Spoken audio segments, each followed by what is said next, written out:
ایک سورہ فاتحہ۔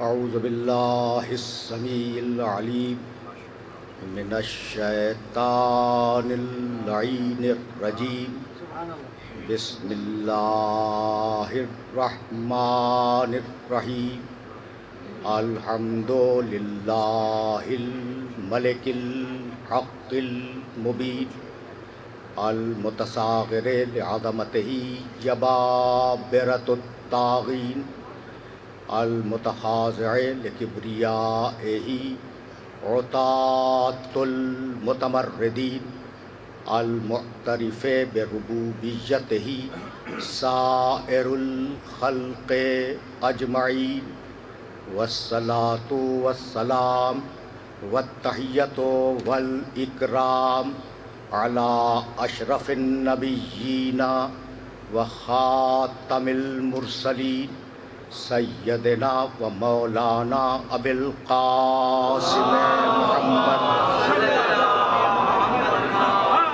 وأہل بیتہ الطیبین الطاہرین المعصومین المظلومین، اما بعد فقد قال اللہ سبحانہ وتعالی فی محکم کتابہ المبین، بسم اللہ الرحمن الرحیم، ادعو الی سبیل ربک بالحکمت والموعظۃ الحسنۃ وجادلہم باللتی ہی احسن، ان ربک هو اعلم بمن ضل عن سبیلہ وهو اعلم بالمہتدین۔ صلوات۔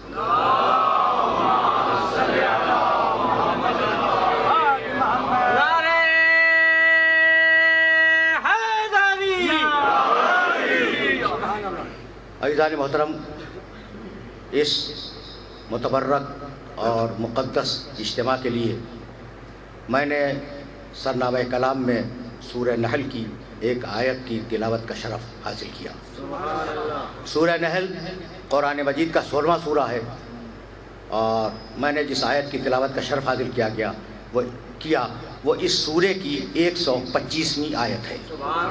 ارشاد فرمایا پروردگار نے اپنے حبیب کو مخاطب کرتے ہوئے، پیغمبر کو مخاطب کرتے ہوئے، ادعو الی سبیل ربک، حبیب لوگوں کو اپنے رب کی سبیل اور اپنے رب کے راستے کی طرف دعوت دو۔ ادعو الی سبیل ربک، کیسے دعوت دو؟ بالحکمت، بات کو سمجھا کر دعوت دو، والموعظۃ الحسنۃ، نفع اور نقصان بتا کر دعوت دو،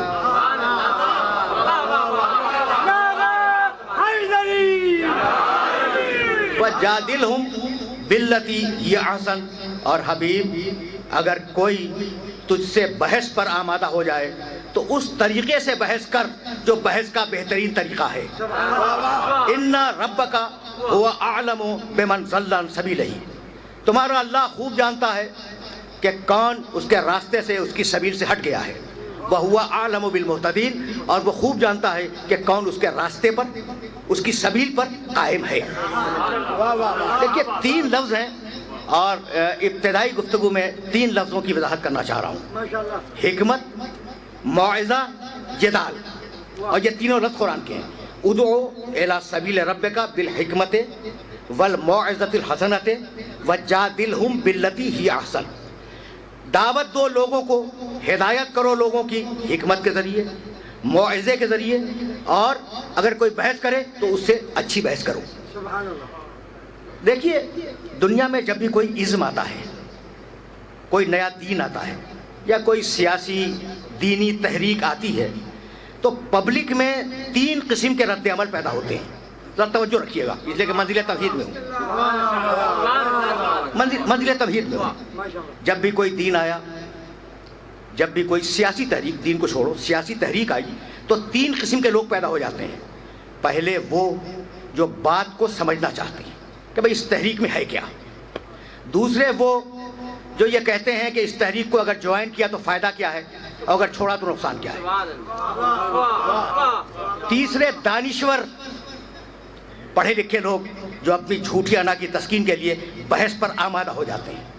تو تین ہی قسمیں ہیں انسانوں کی کسی بھی تحریک کے مقابلے پر، یا سمجھنا چاہے گا، یا نفع نقصان معلوم کرنا چاہے گا، یا بحث کرنا چاہے گا اپنی جھوٹی انا کی تسکین کے لیے۔ حبیب اگر سمجھنے والا آ جائے تو حکمت سے سمجھا دے،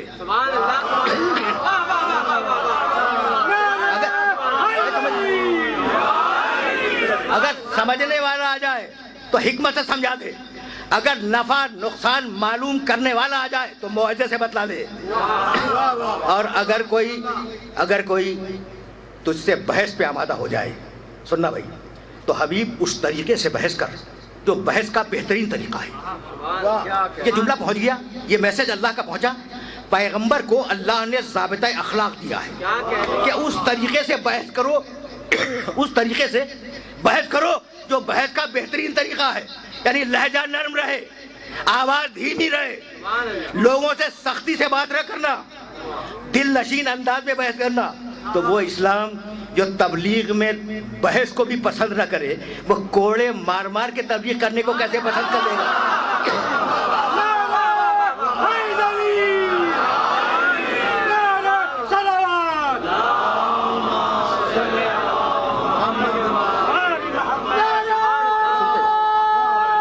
سننا ابھی تو منزل تمہید،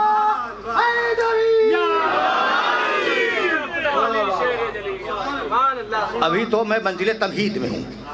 تو اسلام کی دعوت کے، اسلام کی طرف بلانے کے کل 3 طریقے ہیں۔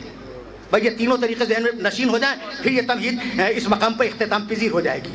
اسلام کی طرف بلانے کے کل 3 طریقے، یا حکمت سے بلاؤ، یا موعظے سے بلاؤ، یا جدال احسن سے بلاؤ، اچھی بات سے بلاؤ۔ چوتھا کوئی طریقہ نہیں ہے۔ تو جس اسلام میں طریقے ہی 3 ہوں، اس اسلام میں اسلحے کی گنجائش نہیں ہے۔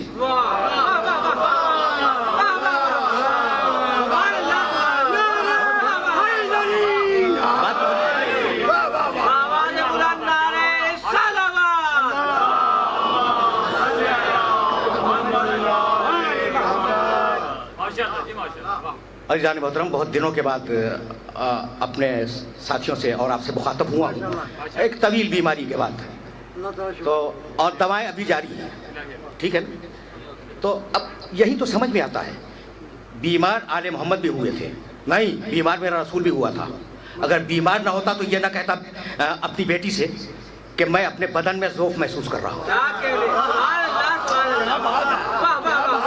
بھائی بہت توجہ رکھنا، میں دوائیں کھا رہا ہوں، بھائی بہت توجہ رہے، اس لیے ایک جملہ کہہ کے پھر آگے بڑھوں گا۔ تو پیغمبر بیمار ہوئے، یہ بھی تو چادر میں گئے تھے، ٹھیک ہے نا؟ علی خیبر کے دن ان کی آنکھیں رمد آلود تھیں، آشوب چشم تھے، بیمار تھے یا نہیں تھے؟ بھائی ہے نا؟ اچھا حسنین بیمار ہوئے تھے جب سورہ حلقہ نازل ہوا تھا، منت مانی تھی نا؟ بھائی بہت توجہ رکھنا، اس لیے کہ بڑے نازک مرحلے پہ لے آیا ہوں، اور یہ بیچ میں ایک جملہ آ گیا ہے، اور اس جملے کو بیان کر کے پھر میں آگے بڑھ جاؤں گا۔ تو پیغمبر بیمار ہوئے، توجہ، علی بیمار ہوئے، حسنین بیمار ہوئے، ٹھیک ہے نا؟ لیکن انہوں نے دوائیں نہیں کھائیں، پیغمبر کا مرض دور ہوا سیدہ کی چادر سے۔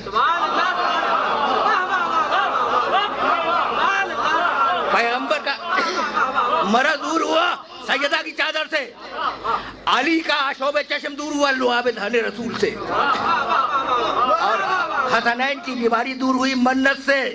تو کبھی ان کو اپنے جیسا نہ سمجھنا اور اپنے کو ان جیسا نہ سمجھنا۔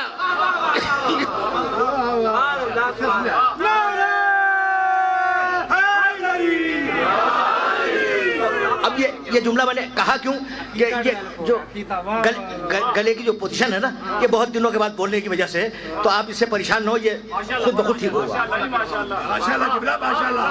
اور گلے ٹھیک ہوتے ہی ہیں ذکر محمد و آل محمد سے، وہ گلے منحوس ہیں جن سے ذکر علی نہ نکلے۔